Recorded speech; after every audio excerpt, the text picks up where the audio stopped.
I discussed with counsel a couple aspects of what I anticipate to be the scoring challenges, and also a concern I had about credit on the plea agreement.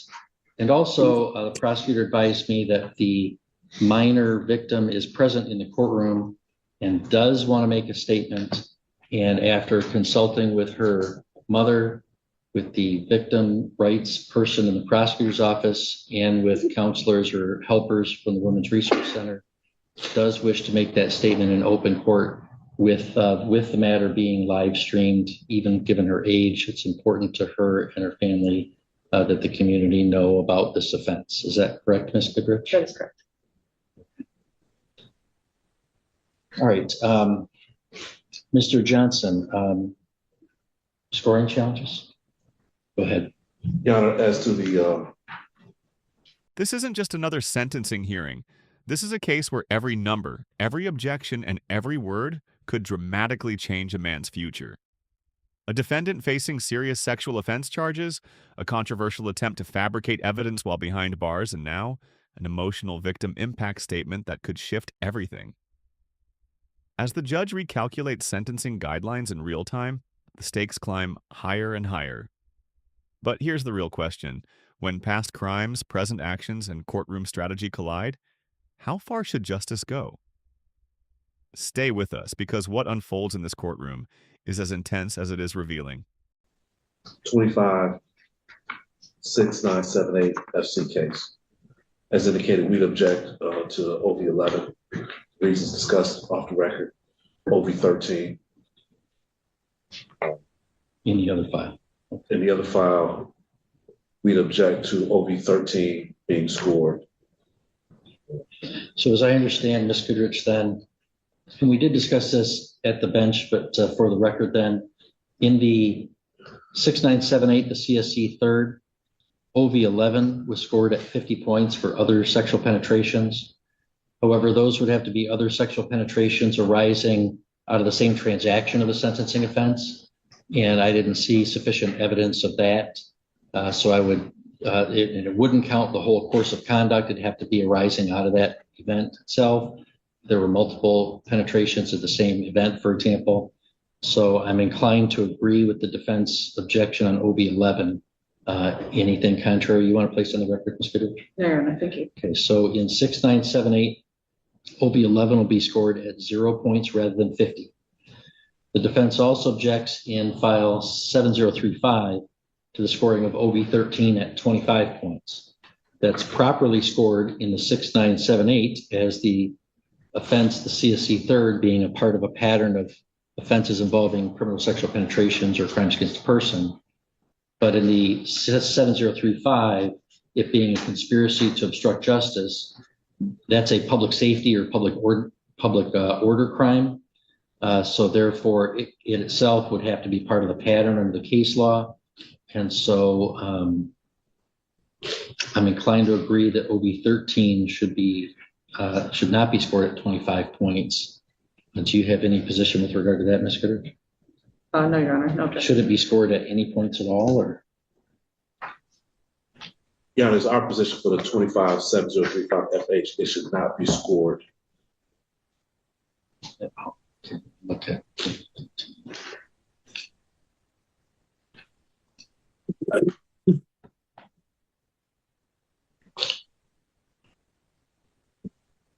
Oh, that's correct. Okay, I was confusing it with OB 12 about other crimes of any kind. Okay, so in file 7035, OB 13 will be scored at 0 points rather than 25 points. I'd sustain both those defense objections. Any other scoring challenges from the defense? No, Your Honor.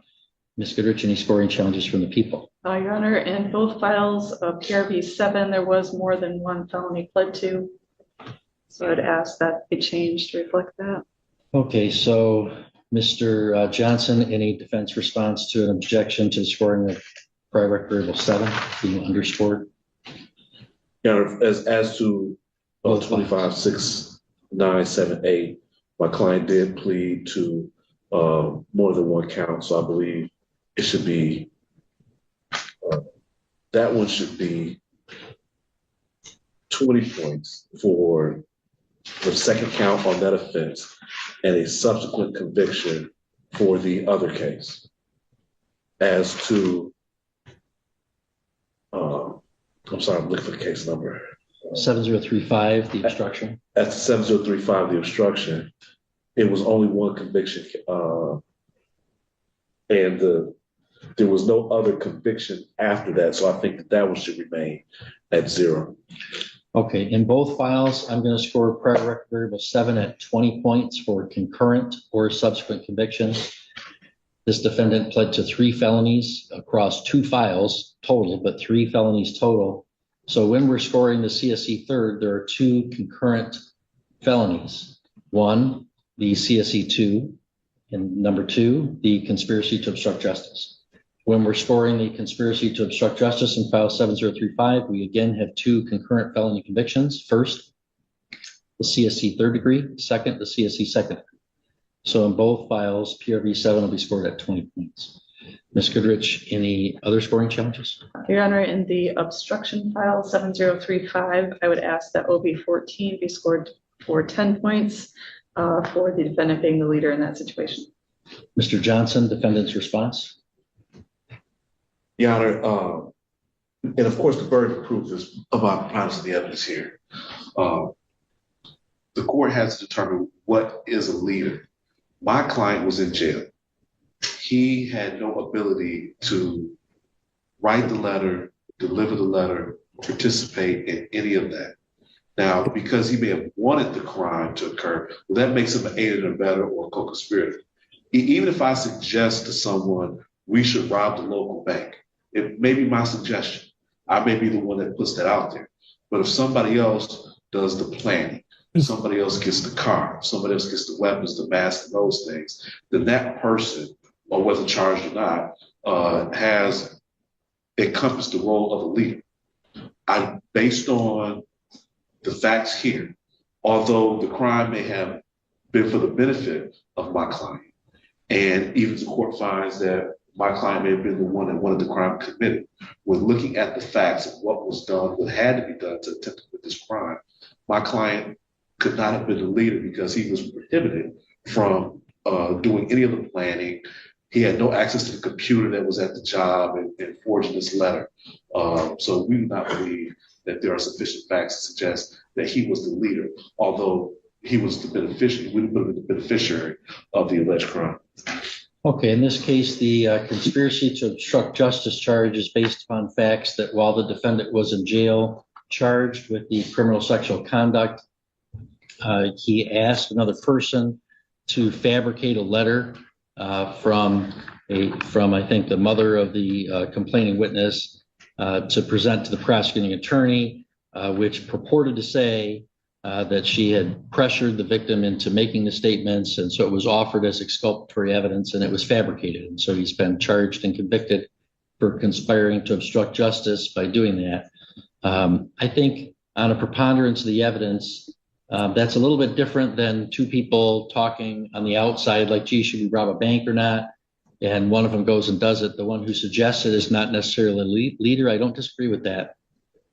But in this case, somebody who's charged with a crime, who then asks somebody on their behalf, I want you to go fabricate this evidence for me, and they do so. I think the defendant who's charged with the crime and is instigating the fabrication of evidence is in fact a leader in a multi-offender situation. So I would find on a preponderance that Mr. Truman was a leader in that situation. So OB 14 in file 7035 would be scored at 10 points. Any further objection to scoring for the people? No, Your Honor. So now we got to do more math. In file 6978, I've added 20 points to PRV 7, which brings the PRV level from 25 to 45 on grid B, which still is prior record variable D, or prior record variable level D. In offense variable, I've scored OB 11 at 0 points. That's reduced the total OB from 95 points to 45 points, which reduces the level from 6 to 4. So the guidelines range would no longer be 84 months to 210 months, but would instead be 72 months to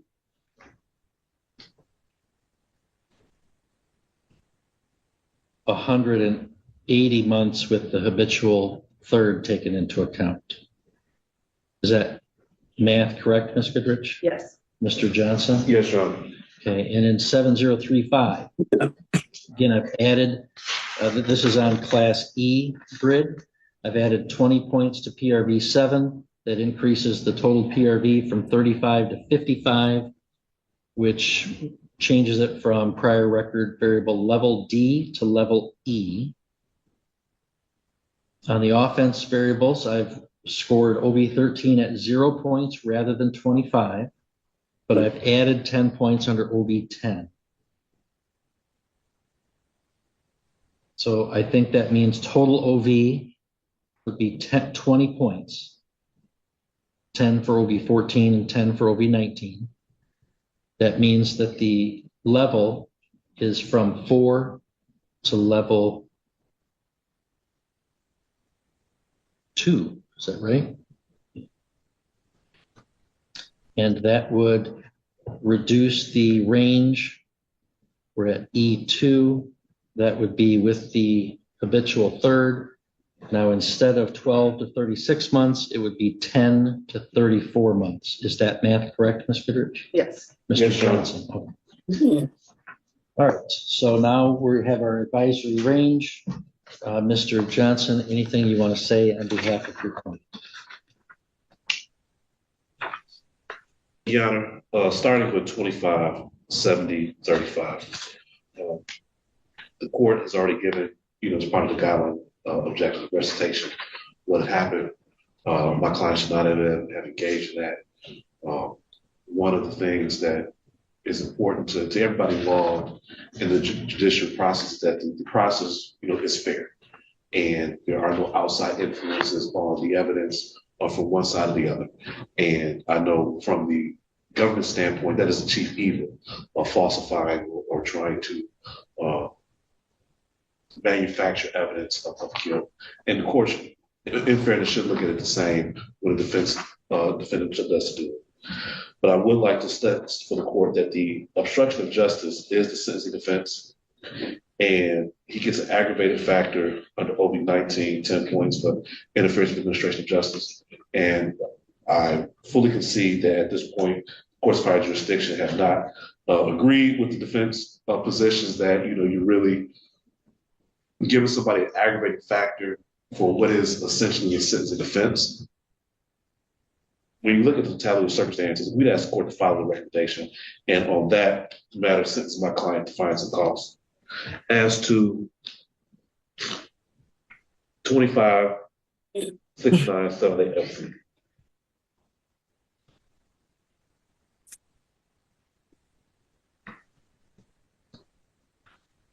I do not believe, after getting to know my client, that he is the person that he appears to be on the screen. And I say that knowing full well that we are here now for the second time in which he will be sentenced on a sex offense. And I say that understanding that, he has pled guilty or to violating the trust of someone that should have been able to trust in him for protection. When my client is embarrassed, he is hurt for the hurt that he has caused. He has, accepted responsibility. He's, waived his exam. He's pled guilty and accepted responsibility for these offenses. He was blasted all over social media for this offense. He's going to be on the sex offenders list. And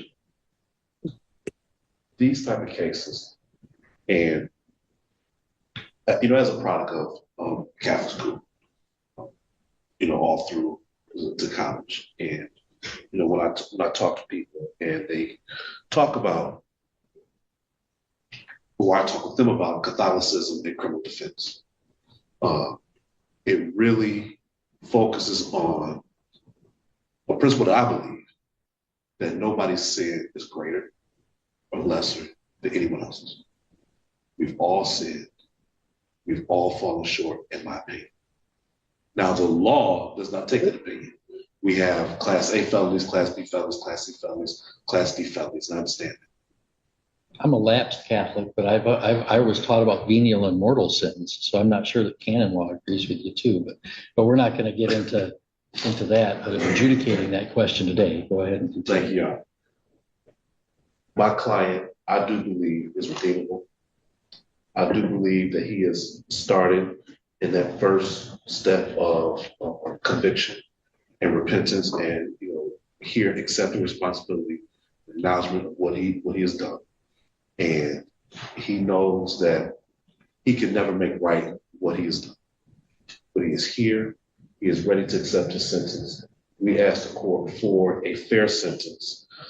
And based upon the guidelines, my client's previous record, we would still ask the court for what it is that we were initially going to ask. We know the minimum has now been lowered based on changes to the guidelines, but it was never our plan to come here today and ask the court for the minimum sentence. We still ask this court for a sentence of 90 months for the capital case, which I believe is fair, looking at the account of my client, with this not being his first criminal conviction, not being his first sex offense, but take into account that he did step up and take responsibility for the harm he's caused, knowing and understanding that it's not going to make it any better. The fact that he did that, he shouldn't have done it in the first place. But we'd ask the court for a sentence of 90 months. All right, thank you. Mr. Truman, you don't have to make a statement today, but it is allowed. Is there anything you want to say today, sir? No, sir. Okay. And continue a live stream of the proceeding going forward. All right, so it says Paula's iPhone. Paula, we didn't want to put your daughter's image and statement on YouTube. She did just make a statement in open court. The prosecutor tells me that if she did so, that you possibly did not want to make a statement. Did you wish to make an impact statement at this time or no? Oh, we were hoping that both of us could, but they weren't sure how that was going to work today, so. That's fine. If you want to make a statement, go ahead. Absolutely. All right. So I'm here before you today to express the profound impact that this situation has had on my family. And the actions of Elmer have not only inflicted fear and trauma on my daughter, but they have also disrupted the very fabric of our family. My daughter endured suffering that no one, especially a child, should ever have to face. Witnessing her pain has been unbearable as a parent, and it breaks my heart to see the confusion and fear in my child's eyes. This has fundamentally changed how my children view the world. They now carry the weight of this trauma and lingering fears. Elmer's actions, having his wife writing a letter pretending to be me and trying to make me look like a monster to my children, is just inexcusable. I feel as though a dark cloud has been looming over our family, making it difficult to foster a sense of safety and trust. The trust we once had as a family has been shattered. And rebuilding it is going to take some time and a lot of support. The damage done is immeasurable. My daughter has lost precious moments of her childhood, moments that she will never get back. We're asking the court to impose the maximum sentence allowable, not only because Elmer deserves to be held accountable for his actions, but also to signify the pain that he has inflicted on our family. And that is recognized and taken seriously. We ask that he serves consecutively and the maximum penalty. I hope that through this process that my family can heal and create a future where my children can feel safe.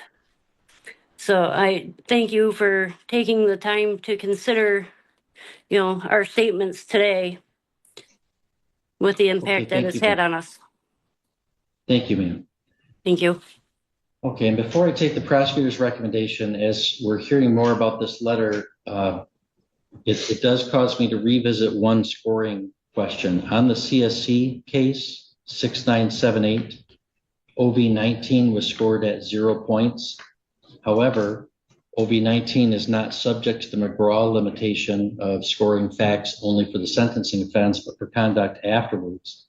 And afterwards, the defendant is conspiring to obstruct justice by fabricating evidence to avoid accountability. I think that definitely calls for a scoring of 10 points for OV19. I'd give both sides an opportunity to be heard on that question. Ms. Goodrich, people's position. I would concur with the court, Your Honor. Mr. Johnson, defense position.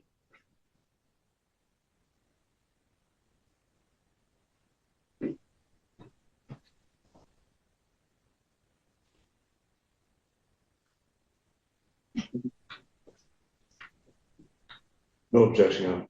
Okay, OV19 to be scored at 10 points. That brings the OV to 55, OV level to 5. So now instead of my revised scoring at 72 to 180 months with the habitual third, we're in the D5 bracket.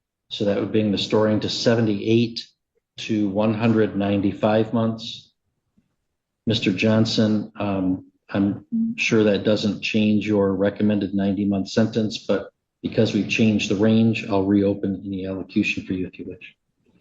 Well, Your Honor, again, my client, we understand the minimum. It was never our intention to ask for that. We still ask the court for the 90. Sure. Okay, thank you.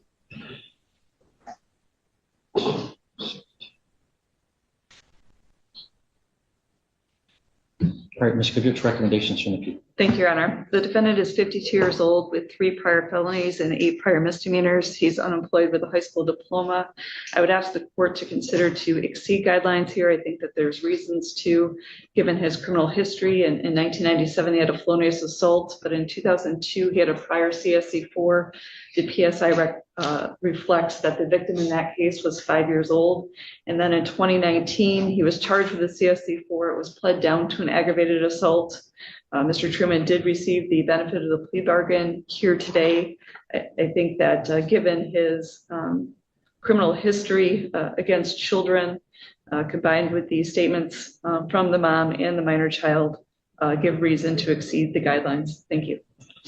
Thank you. Mr. Truman, if you please stand for the court sentence. In a first sentence in file 7035, the conspiracy to obstruct justice, there's crime victims assessment of $130, $68 in state costs. There's advisory guidelines scored at 10 to 34 months. It's been my position that the statute requires that to be mandatory consecutive sentencing because it was committed while in the jail. I have a plea agreement for credit for time served and no additional time. Based on my understanding of the statute, I don't feel that I can give him credit for that time. He stands convicted of that offense. To comport with the terms of the plea agreement, I will find reasonable grounds for a downward departure in that. The reason for that is to effectuate the terms of a plea agreement. And in that case, I will sentence Mr. Truman to fines and costs, as I've stated. That's the 7035. Then in 6978, we've got Mr. Truman at 52 years of age with 3 prior felonies and 8 prior misdemeanors, charged with several counts of criminal sexual conduct in the first degree that would have carried a mandatory minimum 25 years in prison. He's received the benefit of a plea bargain for the what amounted to a downward departure for the conspiracy to obstruct justice, and also the reduction from a 25-year mandatory minimum to a 30-year absolute maximum from the CSC third habitual third. That's a significant benefit, and the only fact that changed from the factual basis supporting this no contest plea, the only fact that would make it a first rather than a third is just the age of the victim, which is not factually contested. So really, Mr. Truman is receiving quite a benefit from that, which I think is proper for the court to take into account because it doesn't require consideration of any contested fact. It's just the age of the victim.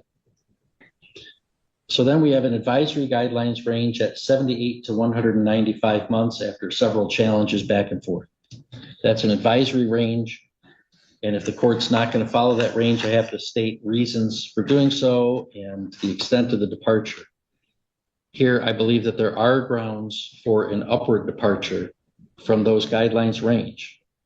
And that is the fact that, number one, as I've stated, Mr. Truman is avoiding a mandatory minimum 25 years on the CSC ones and mandatory or certainly discretionary, I would have done consecutive sentencing for trying to tamper with evidence while he's in the jail on those charges. Secondly, and even more compelling, this is not the first time that Elmer Truman is standing in front of a judge to be sentenced for sexually abusing a child. It is not the first time that he's convicted of sexually abusing a child. He's been 3 times charged with it. 1 time reduced to a non-sexual assault. He's been twice convicted now of sexually abusing a child. I repeat that because if we were to ask ourselves or ask the community or ask anybody in the criminal justice system, which people coming to court to be sentenced on a criminal sexual conduct 3rd degree should receive the absolute maximum that you can give them? I'm pretty sure the answer would be, have they done it before? And here the answer is yes. I believe that calls for the absolute maximum sentence allowed by law, which I believe is certainly proportionate to the circumstances of this offense and this offender. That means that I'm limited to 2/3 of the maximum.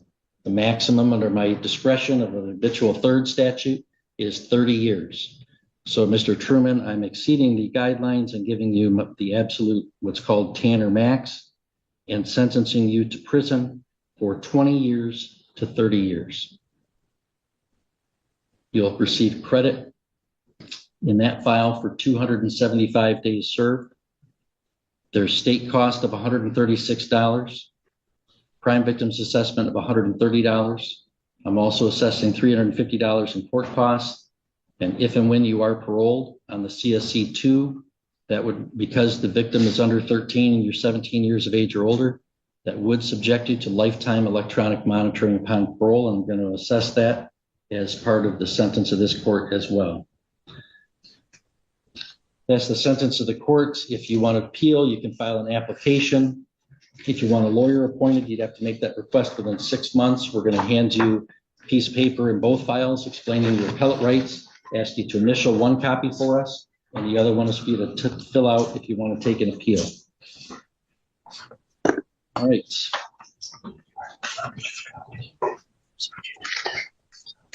Thank you, ma'am.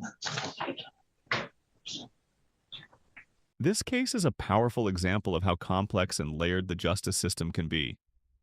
We saw guideline calculations shift multiple times, arguments over legal definitions like leadership and pattern of conduct, and ultimately a deeply emotional victim impact statement that underscored the human cost behind all the legal terminology.